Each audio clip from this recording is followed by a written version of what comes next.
Welcome to the Manifestation Method. I'm your host, Ayelet Polonsky, therapist, coach, and Jewish neo-shaman. Here we blend the wisdom of psychology, spirituality, and Kabbalah to empower you with tools for living your most authentic life, filled with love, abundance, and healing. Through somatic, narrative, and hypnotherapy, I've developed the Manifestation Method to guide your soul's transformation and the realization of your true self. Let's rise together. To dive deeper into manifesting your most authentic life, visit ayeletpolonsky.com.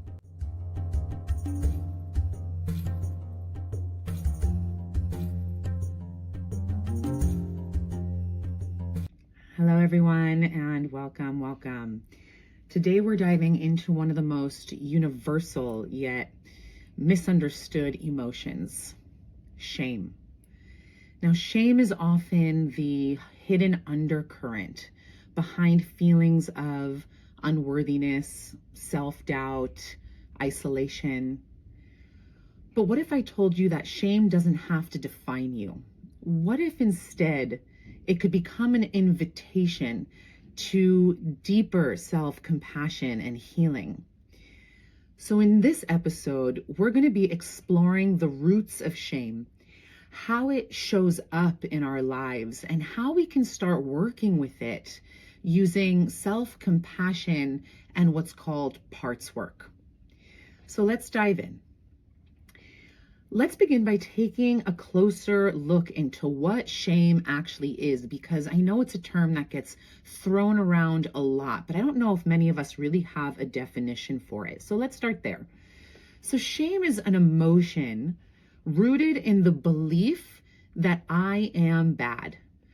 Not just that I did something bad or did something wrong, but rather I am bad.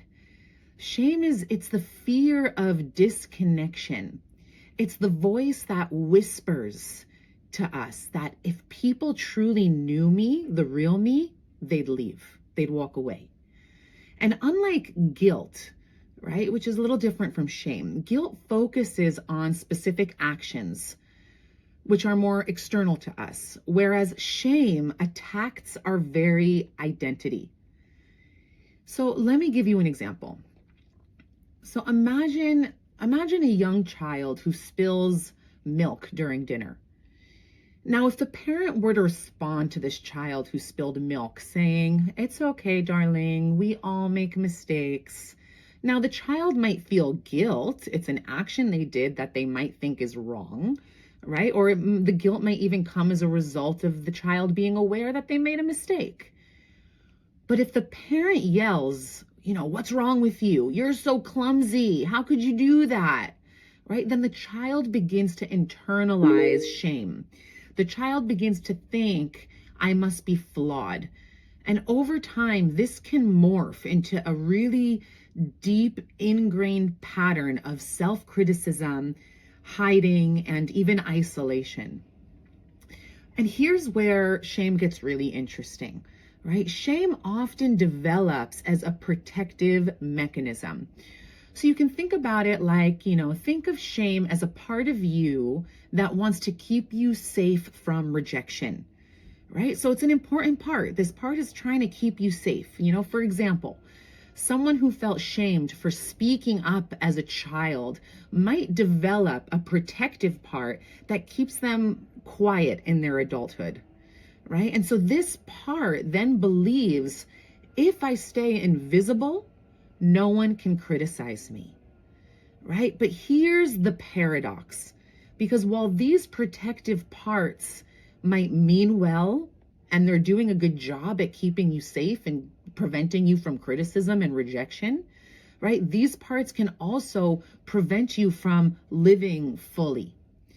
So parts work, which is rooted in internal family systems therapy, really helps us engage with these protective parts in a completely new way, right? That's why I just love IFS, internal family systems, because it allows us to kind of like recognize or shift the way we perceive these parts of ourselves. because like shame is more than just an unpleasant feeling. It's an identity-based emotion, right? Unlike guilt, which we said arises when we believe we've done something wrong. So shame really believes that you are wrong. Shame believes that something is fundamentally flawed about you. And shame will tell us constantly about our mistakes, right? This part called shame will constantly remind us of our shortcomings. It will remind us of our imperfections. And ultimately, it'll make us feel that we are unworthy of connection or of love. So shame often stems from our earliest experiences. So for example, a child who is repeatedly scolded for crying might internalize the belief that emotions make me weak or unlovable. Or take a student who was teased for a wrong answer in class. This student might carry the message that speaking up for myself is dangerous. So shame really takes root when these moments of criticism or rejection feel personal and feel enduring. And shame tends to thrive in secrecy and in silence. So you might recognize this kind of like little soft voice in the background of your personal orchestra, in the crevices of your thought processes. And it's a voice that might say, I'm not enough. If people really knew me, they wouldn't want to be friends with me, or I'll never be worthy of success and love. And Brene Brown, who she's researched shame and vulnerability extensively, she describes shame as the intensely painful feeling or experience of believing that we are flawed and therefore unworthy of love, belonging, and connection. I really think we need a shame revolution, because look at how much shame stops us from feeling, from accomplishing, from believing, right? And like I said, shame often begins in childhood, and it's shaped by the messages we received from caregivers, from peers, from society. And many of these messages can be explicit, such as, you should be ashamed of yourself. And sometimes these messages are more subtle, like a parent withdrawing affection when a child misbehaves. And over time, these experiences teach us to associate certain traits or behaviors that are just so natural to being human with rejection.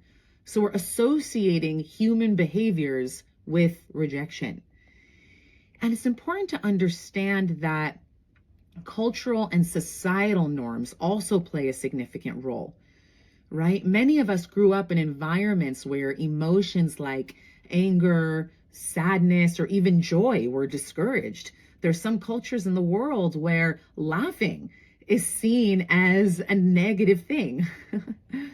I'd be in trouble because I love to laugh, or girls might have been told to be good and be quiet, while boys were told to toughen up and be strong. So these gendered expectations create shame around authentic self-expression, right? Take someone who was repeatedly shamed for being too emotional as a child. I can really relate to this, right? As an adult, these types of people might struggle to express their needs or their feelings out of fear that they'll be labeled as too much. Right? Their shame might manifest then as people pleasing or avoidance or silencing themselves even. And there is a function to shame, because while shame is painful, it's important to recognize that it also serves a purpose. Because evolutionarily, shame helped us stay connected to our community. Like back in the day, I'm talking ancient times, being ostracized from the group or the community meant a lack of safety and a lack of resources. So shame acted as kind of this internal alarm system, signaling us to conform to the group's expectations. It was a matter of survival and thrival. But today, shame often oversteps its bounds. It can keep us small and disconnected. So for example, a part of you might believe that staying silent in meetings will prevent embarrassment. But in reality, it might also prevent you from sharing your unique gifts, your insights, or for advocating for yourself. Yeah, and let's also, go a little bit deeper into what I consider to be one of the most powerful tools to healing our shame. And I already spoke about it a little, but it's a therapeutic modality called IFS, or internal family systems therapy. And it was created by a man named Richard Schwartz. And IFS is also sometimes referred to as parts work. And parts work is an approach that sees shame as just one little part of a bigger, complex inner system. So IFS teaches that we all have different parts within us, and each part has its own voice and its own role and its own perspective, right? We're not just one way all the time. I know when I was in middle school or elementary school, they used to give us these like personality tests, right? Am I outgoing, or am I more like introspective, or am I an introvert? Am I talkative, or am I quiet? Am I giving, or am I selfish, right? All these things that try to categorize us. But what I love about IFS is that it really exemplifies that as human beings, we can be all of these parts at any given time. It's not black and white. It's not one or the other, right? Maybe there are some days where I'm feeling a little bit more outgoing and more confident and more extroverted, while other days I might be feeling a little bit more internal, or not really feeling like I want to socialize, right? One day I might feel like the most giving person in the world and I want to make donations. And the next day I might feel like, a little bit like, no, I kind of want to like keep my means to myself right now, right? So it's not one or the other. But what is important to understand with IFS or parts work is that shame is often a protective part. It is there trying to protect you from rejection, from being ostracized, right? Shame believes that by keeping you small or hidden, it's actually protecting you from the ridicule or the rejection. And while its methods might be a bit outdated or counterproductive, its main intention is positive. So it's important here not to shame the shame, right? Because then we're just in a whole shame loop. Yeah. So here's how parts work might look in practice when we're working with shame.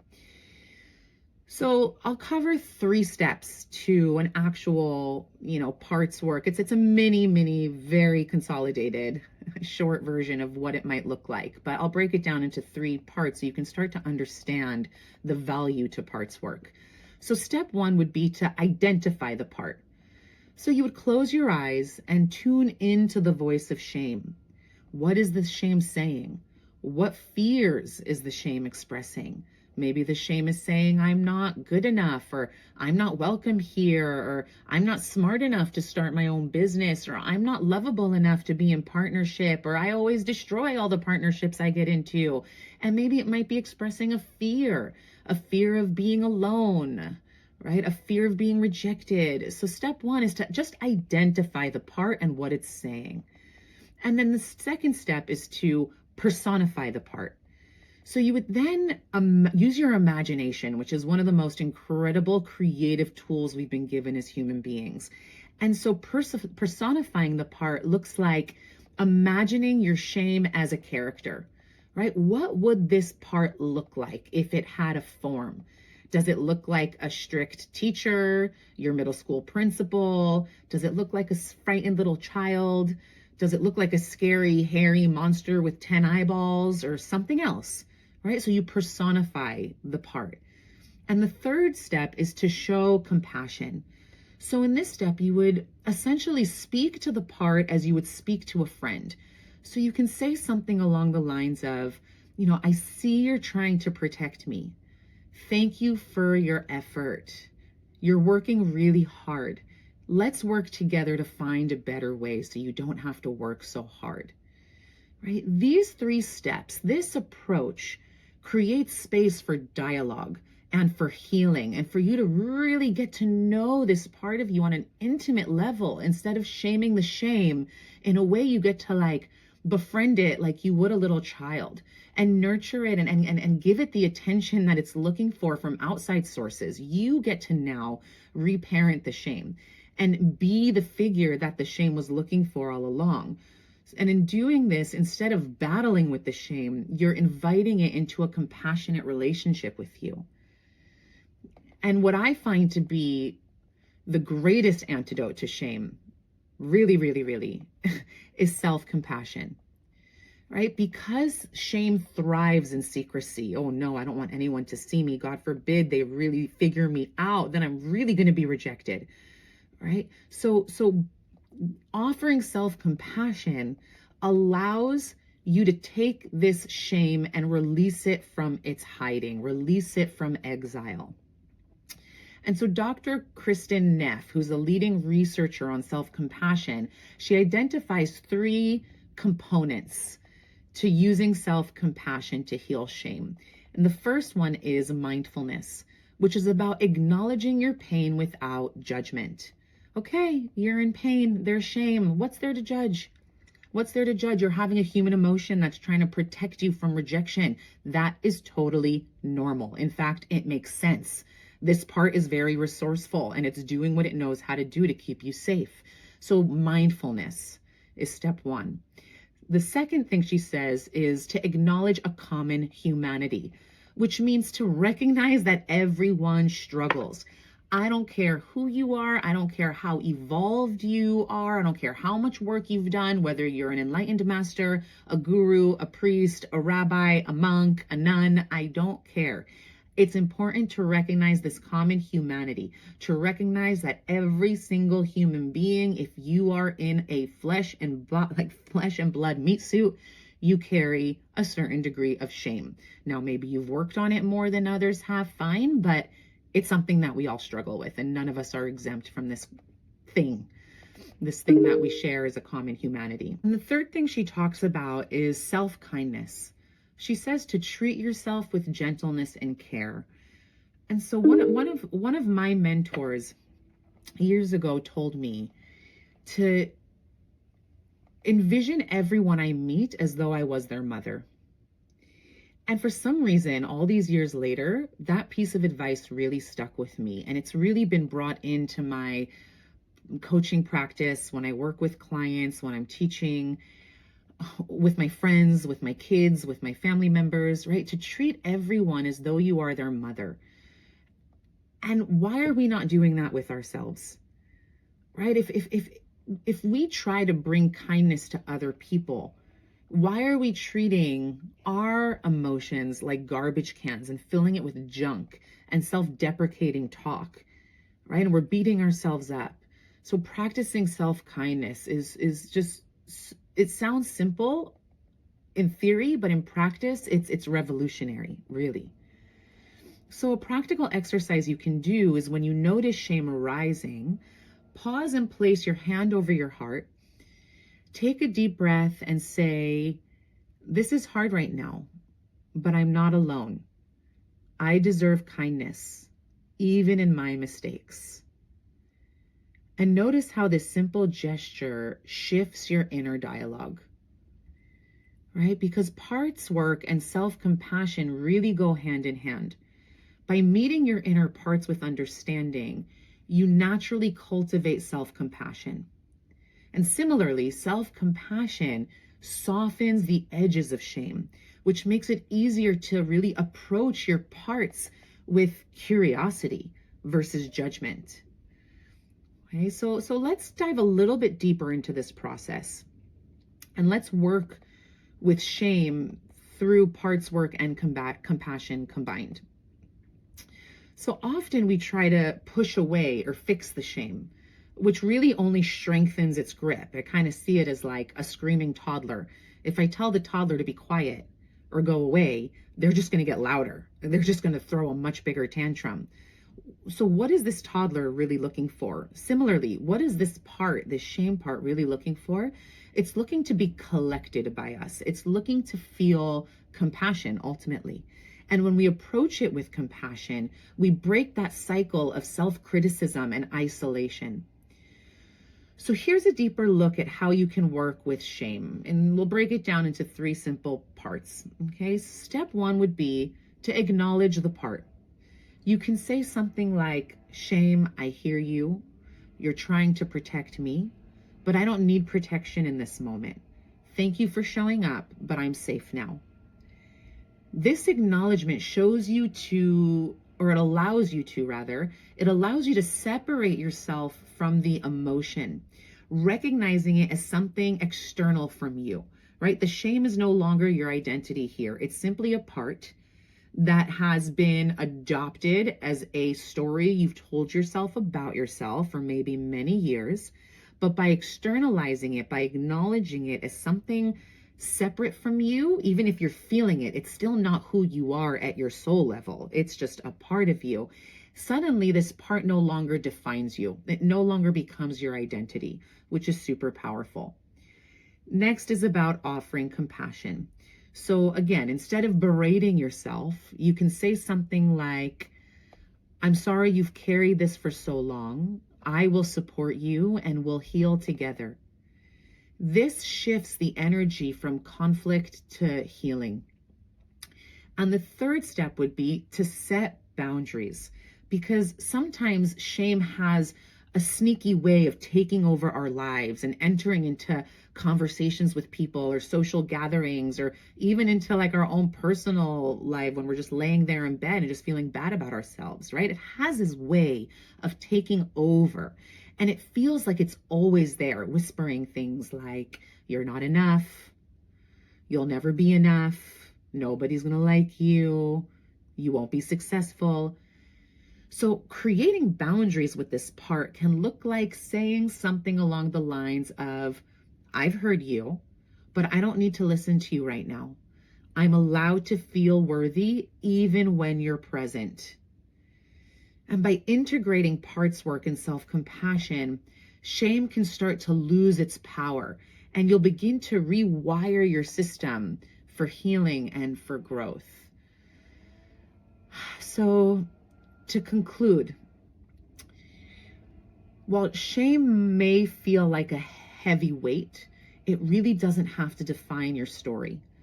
By meeting your shame with compassion and curiosity, you can really transform it into a doorway for healing. Remember, your emotions, no matter how difficult they are guideposts. They're like a GPS system. They're not obstacles. They're calling you back to yourself. And with self-compassion and parts work, you really have the tools to answer that call. So I'd like to leave you all with a blessing for today. As you move through the journey of healing and self-compassion, may you remember that your emotions are not your enemy, but your teachers. May you embrace your shame with gentleness, acknowledging the parts of you that seek protection. And may you honor the depth of your experience. May you be patient with yourself as you unravel the layers of your heart, trusting that with each moment, self-compassion, you are moving closer to the truth of your wholeness. May you be reminded that you are worthy, not in spite of your flaws, but because of them. And as you grow, may you find the courage to show up authentically in all spaces, knowing that your imperfections are the very thing that make you beautifully human. Thank you for joining me on the Manifestation Method. I hope today's episode has inspired you on your journey to authenticity and abundance. Remember, your transformation begins with your mindset. If you're ready to take the next step, visit ayeletpolonsky.com for more resources and guidance. Until next time, here's to your rising.